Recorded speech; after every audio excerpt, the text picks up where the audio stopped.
Now I am pleased to introduce Ursula M. Burns, the Chairman of the VEON Supervisory Board.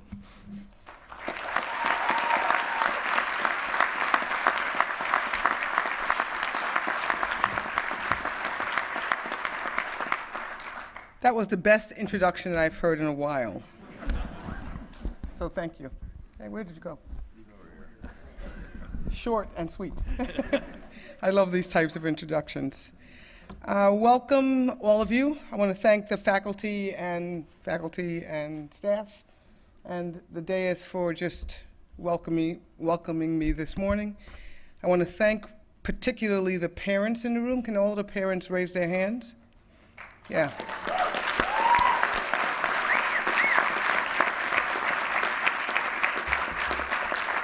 I've done this probably 7 times, 2 as a student and 5 as a parent. I only have 2 kids, but they went through many of these cycles, as you know. And it is significantly more gratifying if you are the parent than if you are the student.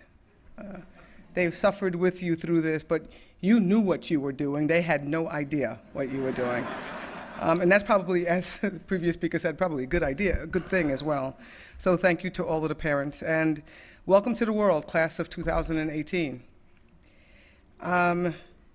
We're happy to have you, but there's lots to do, lots to do. And I'm a little bit apologetic how I am handing the world to you. We're not doing a particularly good job today, and I'm going to get into that a little bit, and it's going to be all on you guys to help us figure it out. I'm truly honored to be here addressing one of the premier institutions of higher education. I was around, not here, but around, when Olin was started. I remember thinking it was a little bit of a kooky thing. Do we really need another engineering school, really, so on and so forth. And Dean Kamen, somebody that we all know, was the person who had introduced it to me, and I am really impressed with where it's come, the reputation that it has, and the students that it produces. So to the Olin College, well done. Still a lot to do, but well done.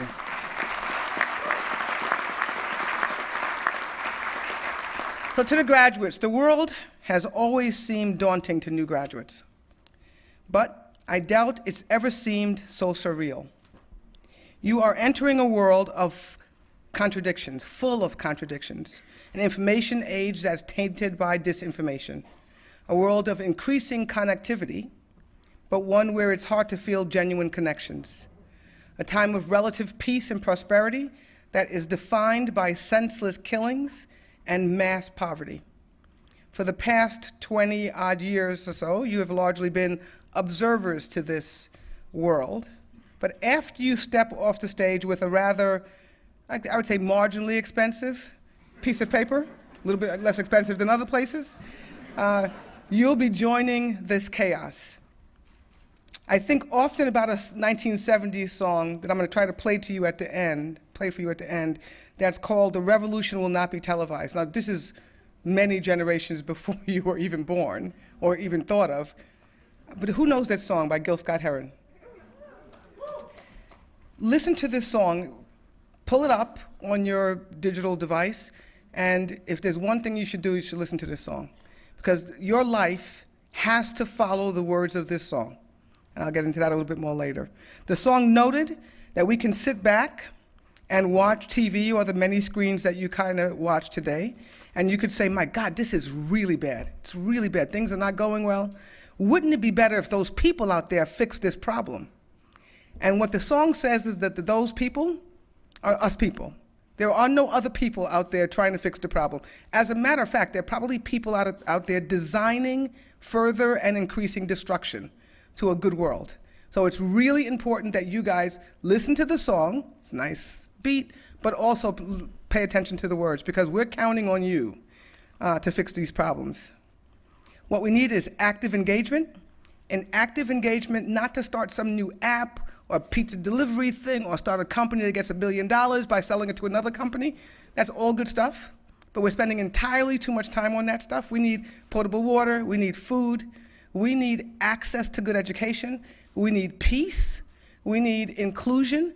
All of that stuff probably will get you 1/10 of what this new app would get you, but it'll get you more joy. And probably you'd be able to live longer, and that would be good too.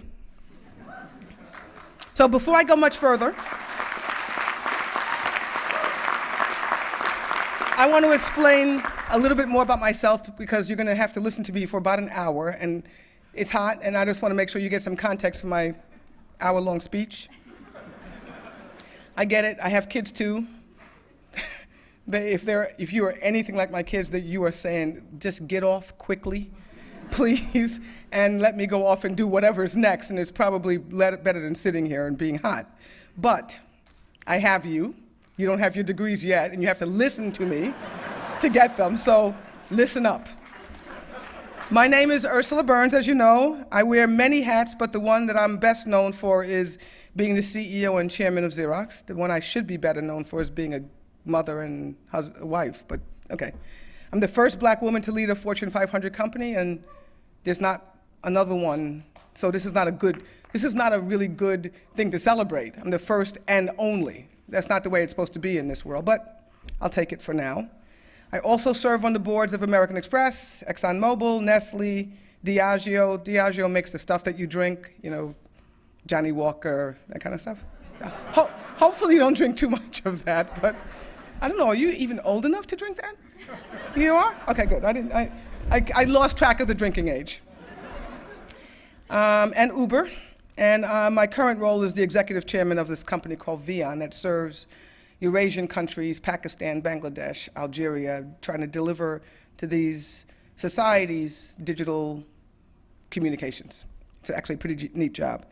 I'm a mechanical engineer by training. I graduated from what was then called Brooklyn Polytechnic. It's now called NYU Engineering.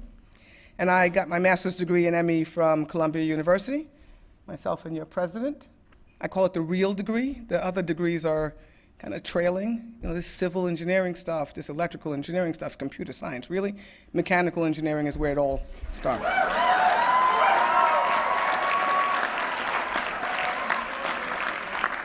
I grew up in, by the way, my kids tell me I am so biased, and I say, well, okay. I grew up in New York City. I'm the daughter of Panamanian immigrants. I lived in tenement housing and public housing projects in New York City for my entire life, growing up life. On the Lower East Side, my childhood was set in a really rough background. Drug addicts in my hallways, crime rampant in my neighborhood, really not very good. Totally bad. But I was raised by a very strong miracle worker woman, my mother, who made the world possible for my brother and my sister and I. There were no limitations except for our own hearts. And her message to us is that your heart is limitless. It's this little organ in your body, but it is limitless. So you should go anywhere you want to go and go at any pace you want to go, just as long as it's going towards good. And I'll talk a little bit more about that as well. I say all of this not so that you can actually give me praise for my accomplishments or feel sorry for my childhood, because I have struggled, I have failed, and I have succeeded beyond my wildest dreams, and sometimes all in the same day. Okay? So for those of you looking for a quick recipe to success, you're in luck today. I have it. And who has pencils, recordings? You should be recording this. This is going to be an earth-shattering revelation to all of you. Key to success, ready? Work. Better yet, unfortunately, hard work. Bust your butts. I'm serious. It doesn't matter what you want in the world, what you want to do, what you want to have, what you want to be. You have to hustle. Otherwise, it won't get done. Obviously, by virtue of you being here, this is not a 4-year like vacation. You kind of know this to some extent because you've kind of gone through it already, but this is just the beginning, guys. I know young people are always trying to hedge a little bit. So you're saying, yeah, I know about this hard work stuff, but there has to be a shorter way. There has to be a secret here. Because, you know, Bill Gates became a billionaire, and Steve Jobs did too, and they didn't work that hard. Some of those guys didn't even finish college, right? So I could do that. I'm going to try to trust me. It's like 7-minute abs, you know those commercials? They don't work. So you can try these. I would say spend as little time as possible on these quick fixes. You may try them, but then get back to the work, hard work thing, and the joy piece. So I'm sure you guys have, yeah, but, there got to be a get-rich-quick scheme. Yeah, she did it. She went from the projects to the corner office. It can't be that hard. Look at her. She's pretty regular, pretty normal. It's not just me or your parents or your teachers telling you that it's all about hard work. There's some research that's been done and since I don't watch TV anymore, I should tell you that, because I just can't listen to the discourse at all. I basically watch TED Talks and podcasts and all of this stuff like that, or series on Netflix, which is generally about killing somebody, which you had to turn off too, right? But anyway, so I don't watch the news, so I read a lot of stuff. Research backs it up. This woman named Dr. Angela Duckworth, she's a distinguished professor of psychology at the University of Pennsylvania. She studies the indicators of success. She's been doing this for a long time. She has a great TED Talk on it. You should listen to it. She herself has been tremendously successful. And she has analyzed a wide range of data, looking at kids, adults, across all settings to answer the question, who is the most successful and why? She went to West Point, talked to cadets and to teachers at West Point. She worked in schools, good ones, bad ones, universities, high schools, middle schools, and grade schools. She went to companies, and here's her quote at the beginning of the book. This is the answer to The Secret to Success. In all of those very different contexts, one characteristic emerged as a significant predictor of success. And it wasn't social intelligence, it wasn't good looks, it wasn't physical health, and it wasn't even IQ. It was grit. This is her quote: "Grit is a disposition to pursue very long-term goals with passion and perseverance. Grit is sticking with things over the long term and working very hard at it. That is the distinguishing factor she's found across the board about what makes people successful. Her work confirms academically what many of us have observed in everyday life. No matter what you pursue, there will be obstacles, big and small, devastating and inconsequential, and everything in between. The difference between you and the next guy will be how hard you are willing to work and persevere to overcome. Some of you, women, people of color, poor people, GLBT people, nowadays even immigrants, will face significant structural and institutional challenges. Significant, just because you are who you are. About 50 years ago, when I was a little girl, I was a pretty precocious kid, and my mother had taught me that I could do just about anything, even though we had no money whatsoever. Didn't seem to kind of come into her equation at all. I was told by someone, you are really smart, but these are the words that this person used, but you have 3 strikes against you. You're black, you're a girl, and you're poor. How can 2 of these strikes be what God placed me on the world with, as? How can that be the message to people? That just because you are who you are, you are going to face hills and mountains and wide oceans just to get basic access to good things, a good education, safety, reasonable food. These are things that humans deserve. Humans deserve, and I think animals deserve them too, by the way, but we're only talking about the humans right now. So how can being born the gender that I am and the race that I am be strikes? Poverty is absolutely a strike, but we can kind of fix that one easily, I think. The other 2, no repair. By the way, I don't even think that they need a repair. We can't seem to shake this. We are moving actually backwards in this idea that there's some people placed on the earth in better position than other people and deserve more than other people. We have politicians that run on hate and division, and we have people that actually vote for them. Lots of people who vote for them. We must be better than this. Mexicans are not rapists. Muslims are not terrorists. Blacks do have something to live for. Women are not objects for men's pleasure. Power does not allow one to do whatever one wants, and it definitely doesn't allow them to say whatever they want to say. And we have to actually put a stop to this. The only people who can do it is those people, and those people are us people.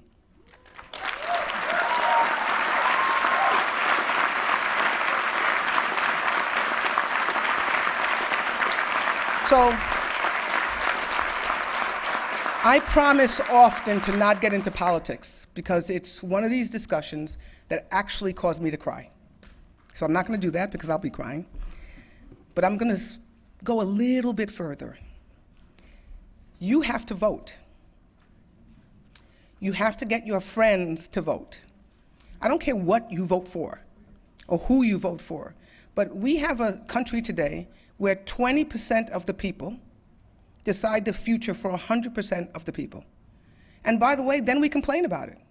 I say that if that's the way that we're going to do this, then sit back and just go along for the ride, but don't open your mouth. I think what you have to do is vote, and then you have the right to complain. If you don't vote, you don't have the right to complain. So I'm going to talk about this later. Midterms are coming up in November. I'm going to take all of your names. You have some kind of a website I heard about. And I want, we can do this to make sure that you walked into the vote, because there's position locating on all of these devices, right? So we can see whether you went into the voting booth. And I can't tell whether you pulled it, but I can definitely see whether you went. So, no more in politics except for to say that we have to do better. This current situation is untenable.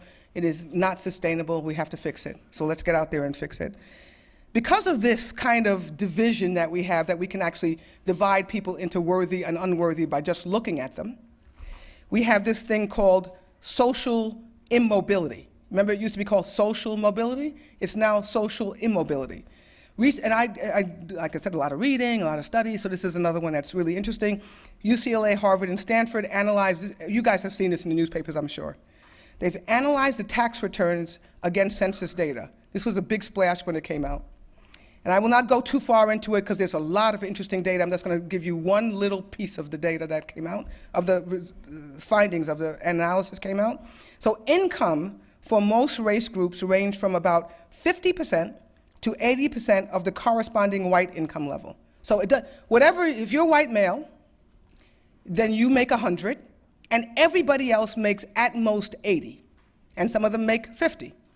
And it gets even further.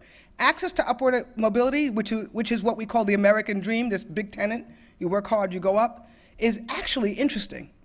The interesting piece of it is that there is no access to upward mobility. You have to be born and lucky, born and narrowly placed to actually have access to upward mobility. So here's the data, which is interesting. Only 11% of white children who are born in the bottom fifth economically will make it to the top fifth. 11%. 7% of Hispanic children, 3.3% of American Indian children, and 2.5% of black children. By the way, this data goes on. Being black in America is really not a good thing. By the way, if there is something that you could trade, your parents would trade in when you were born, and they looked down and said, well, you could pick anything, your parents would be best off to say, if you were a black parent, to say, make them white. Because otherwise, you're screwed. Access to everything is narrower and narrower and narrower, and if you're black, it's almost impossible. They have statistics about if you get there, your chances of dropping out of it are 50% higher if you're black, et cetera, et cetera, et cetera. The chances of the kids getting arrested are 50% more. It's just a bad situation, but I'm going to get off that now, because I'm going to go a little bit more positive, I think. I found my place in the world by actually not thinking about all of these things that were very relevant and very in front of me. I decided what I was going to do is make it better. First, only for my mother. The goal was this great woman in poverty, unbelievable success with her kids, had struggled her whole life. My goal was to make it so that the end of her life could be kind of graceful and easy. So I said I was going to work hard to make enough money to move her out of the projects. She died well before that had happened, when I was 25, which is one of the saddest things in my life. But she was able to give me this, like I said, this passion to keep moving forward, even though everybody said, go back, go back, go back, go back, go back. Motivation around motivation and passionate belief around good things will make the difference in this world around good things. And those good things, again, are not an app that's going to make you a millionaire. It's about figuring out a way to feed people, figuring out a way to have better discourse than we have today, figuring out we can keep going on what the things that have to be solved are. Technology, interestingly enough, drives this thing that we call connectivity, but makes this thing better and worse, right? The worst is that you guys have to grow up in the light of your neighbors and their reality, but also in their made-up reality, right? They have this old persona that they put up. That's really not who they are. You have to kind of figure out who you are with all of this noise around you that's available by technology. We know everything about everyone else, and we have to spend a little bit more time finding out about ourselves. Big thing on this technology stuff. I think everybody's looking down. I even brought mine up here. We all look down at this thing all day, and I say we should be walking, looking up a little bit. We shouldn't be reading people's profiles. We should be meeting people face to face. We should be spending time with people who don't fall into my cohort. A little bit more diversity in our thought and in our access to other people would be very helpful. You're the first generation to develop your identities in this public sphere, but also the only generation, there'll be maybe one more, that has seen the old, which was a flip phone. Do you guys remember flip phones? Okay. I guarantee you, 2 graduations from now, I'll say flip phone, and I won't be here, but I'll be saying it somewhere else, unless you guys have me back. Flip phone, and they will say, what the heck was that? Because you grew up with flip phone, literally, you know about the early days of the internet, you know how it was kind of clunky. Now, you are the last people who have this duality. You got to make that useful, right? You got to understand that there are people around the world. I was in Armenia not too long ago. They would like a flip phone, guys. You go to, so there, you're specially placed. Think about it. You're the guys who started with 104, I think it was, mass shootings by the time you guys started, 108 mass shootings by the time you started college. 209, counting yesterday. 209. You grew up in a world that you can see bad things happening and good things happening, and it's required, I'm going to say this over and over again, that you guys engage and help us change it. This school allows you to do that. This school doesn't have your head down reading the book. It has your head up, working with people to solve really important problems. You have to bring that forward into the world. And one of the things that happened is in this mass shooting things, I said we had 208, yesterday made it 209. This is what happened, right? These kids this thing in Parkland happened, and these kids got together. They were literally kids, 15, 16, 17. They said in their website, chatter, chatter, chatter. Chatter, chatter, chatter. The adults just keep chattering and chattering and chattering about this problem that we have with guns and this problem that we have with shootings, and every time that they chatter, 10 more happens and 10 more happens. They said no more. We're going to actually do something. They had no clue what. But they said, we're going to get together and we're going to mobilize to try to change something. They got 1 million people to give them money, 1 million non-kids to give them money, lots of money.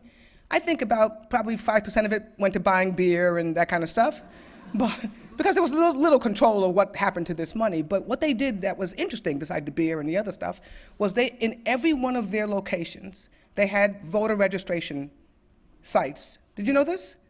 Amazing.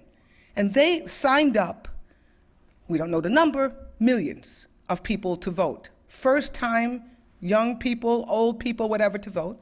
And this turned out to be the outcome of this anger around adults talking about problems but not doing anything about it. Who the heck knows if these guys will ever have any impact on the real gun debate directly. I do know that they'll have one thing, which is that if even 10% of these people who sign up to vote, that'll be good. 50% would be amazing, let's go. The reason why I bring this up is because they did it with they weren't even in college, most of them. They did it with very little resource. They did it using the power of this thing that can actually distort who you are. They use it as a powerful weapon to change where we are, and it's the biggest democratization of power that we've had with this internet. We have to use it to our advantage. So, what to do with all of this? So I talked to you about work hard no matter what. You've heard me say that you'll face challenges, many based on things totally out of your control, many of which get to the heart and core of who you are. many of which will hurt, and some may motivate you to prove everybody wrong. You've heard me say that you'll face doubts, anxieties, and insecurities, which will be intensified by technology. And these technologies may feel like they are limiting and squeezing you, but they also provide this class with unlimited potential and power. And so now what? Presuming you work hard, overcome the obstacles, find a new way to think about all of these new technologies and how to apply it. Finding your purpose and what to do with your immense potential is a deeply personal journey. And I was thinking of telling you what to do, but I realized I am totally incapable of doing that. I have no skill in that area, except for one thing. If you don't love it, you're not going to be good at it. So you have to find something that you actually love, that you have passion about, and do it. It's a big world out there. You just have to get out there and kind of handle it, not make people handle you. I do a couple of these speeches every year. I'm looking for my song, so don't, yeah, I got it. I do a couple of these speeches every year, and I do them because, two, literally every year. I do them because as, you know, it takes time to get here, all of this stuff, you know how that works.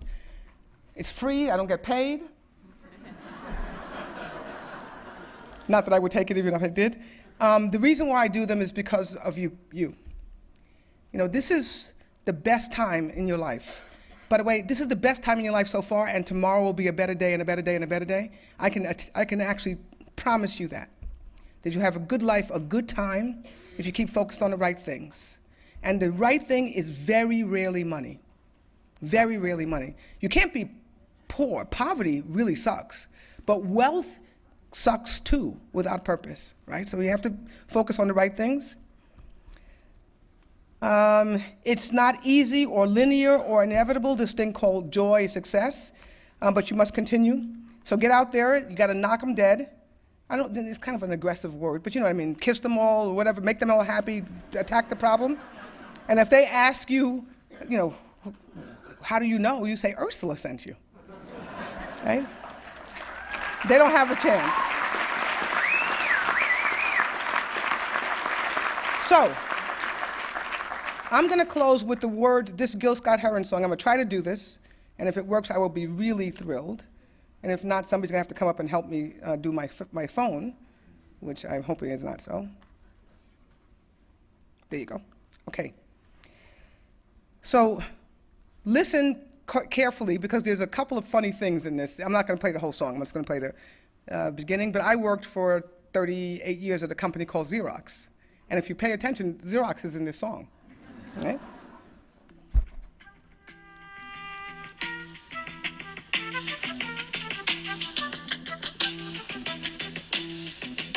You hear it? You will not be able to stay home, brother. You will not be able to plug in, turn on, and cop out.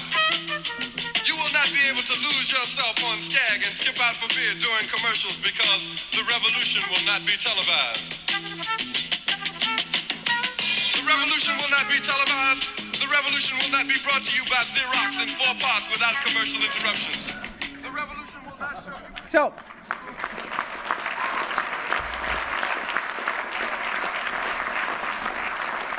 So, the revolution will not be televised. It's all about you guys doing something about it, right? You can't watch it. You have to be involved. I do not believe that there's going to be a physical revolution, so don't go out saying Ursula, you know, which I think the current administration would believe you if you said that and arrest me.